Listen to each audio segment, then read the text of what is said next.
Hey, dear friends, welcome to Real English Conversation. In today's episode, we're going to explore 6 everyday English phrases that will help you speak more naturally, more confidently, and sound more like a native speaker. You'll hear real phrases like bite the bullet, I could eat a horse, and hit the nail on the head.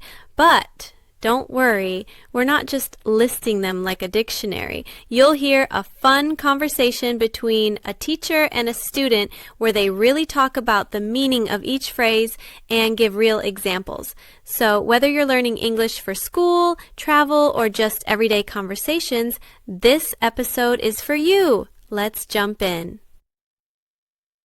Good morning, Sophie. Good morning, Mr. Adams. I'm excited for today's class. I'm glad to hear that. Today we're going to learn 6 really useful phrases that native English speakers use all the time. Great! I always feel like these phrases help me sound more confident. Exactly. Let's start with one that's a little mysterious. It's read between the lines. I've heard it before, but I don't really get it. That's okay. Read between the lines means you understand something that isn't actually said. The person maybe says one thing, but you understand more by how they say it, or what they don't say. So it's like hearing the hidden meaning? That's right. Imagine this. Your friend says, "Yeah, I'm okay," but they look really sad. They're not telling you they're sad, but you can read between the lines and know something's wrong. Oh, like they're hiding their true feelings? Yes. Or imagine your friend says, "Have fun at the party," but they don't smile or sound excited at all. You might read between the lines and think, maybe they're upset because they weren't invited. That's really helpful. So it's not about the words, but the message behind the words. Absolutely. Let's try it. Say a sentence and I'll read between the lines.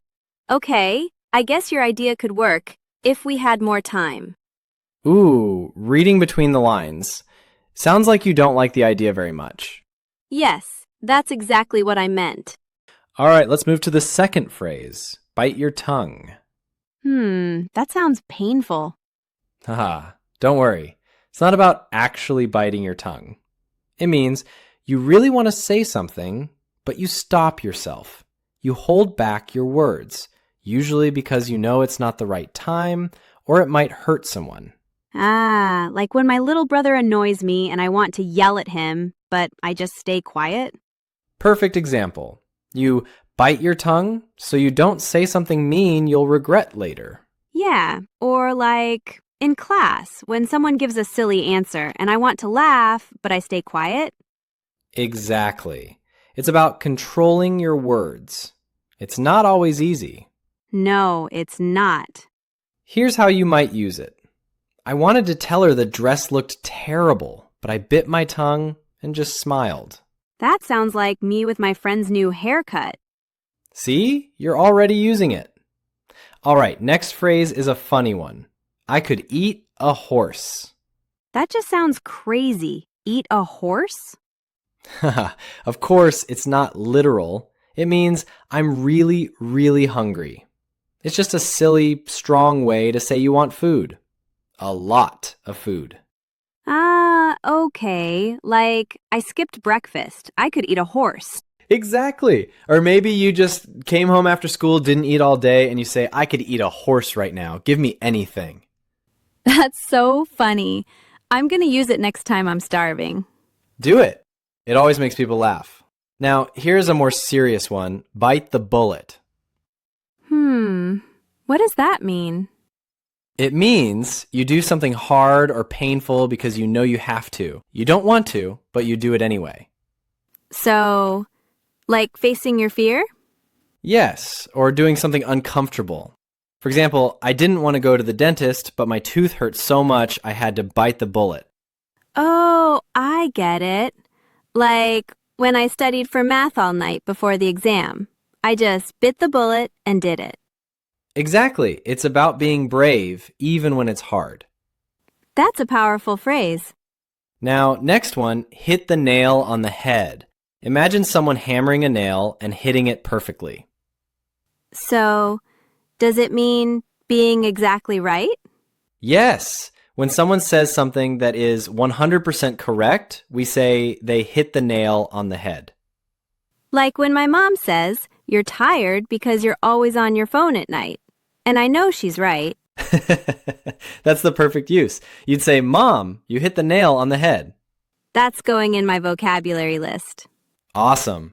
Okay, last one for today. Once in a blue moon. Any idea? I think it means something happens rarely? Yes. A blue moon is a real thing. It's when there's a second full moon in 1 month. It doesn't happen often. So when we say once in a blue moon, we mean very, very rarely. Ah, like I clean my room once in a blue moon. Or he calls his grandma once in a blue moon. He should call more. That's great. I love how poetic it sounds. So do I. English has some really beautiful expressions. You did a great job today, Sophie. These phrases can really bring your English to life, and the more you use them, the more natural they'll feel. Thank you, Mr. Adams. I honestly feel more confident already. I'm going to try using at least 2 of these today. That's the spirit. Remember, learning English isn't about being perfect. It's about connecting, being real, and expressing yourself. And these phrases help you do just that.